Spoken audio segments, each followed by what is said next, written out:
પંચમહાલ જિલ્લામાં એક ભારત આત્મનિર્ભર ભારતના સૂત્ર સાથે જિલ્લા સ્તરે ભવ્ય પદયાત્રાનું આયોજન થશે, જે અંગે ગોધરાની જિલ્લા કલેક્ટરે પ્રેસ કોન્ફરન્સ સંબોધી હતી. તેમણે જણાવ્યું હતું કે યાત્રા માટે વિશેષ રૂટ નક્કી કરવામાં આવ્યો છે, જેમાં કાર્યક્રમ દરમિયાન મહત્વપૂર્ણ સ્થળોએ થીમ આધારિત કાર્યક્રમો, સ્વચ્છતા તથા જનજાગૃતિના સંદેશો, સરકારી યોજનાઓના પરિચય, સાંસ્કૃતિક કાર્યક્રમો અને યુવા શક્તિને પ્રોત્સાહન મળે તેવા કાર્યક્રમો યોજવામાં આવશે. યાત્રામાં શાળાના વિદ્યાર્થીઓ, NSS, NCC યુનિટ્સ, સ્વયંસેવક સંસ્થાઓ, મહિલા સંગઠનો, ખેતી, પશુપાલન, MSME ક્ષેત્ર સાથે જોડાયેલા લોકો તેમજ અન્ય સામાજિક સંસ્થાઓને જોડાવા આહવાન કરવામાં આવ્યું છે. ટેબ્લુ, જેને રથ તરીકે ઓળખીએ છીએ, એના માધ્યમથી આ યાત્રા કરવામાં આવશે.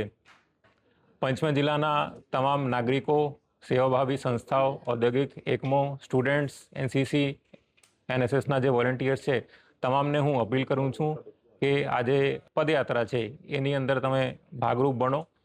નાગરિક તરીકેની જે ફરજો છે એને પ્રેરણા તમામ નાગરિકોને આપીએ.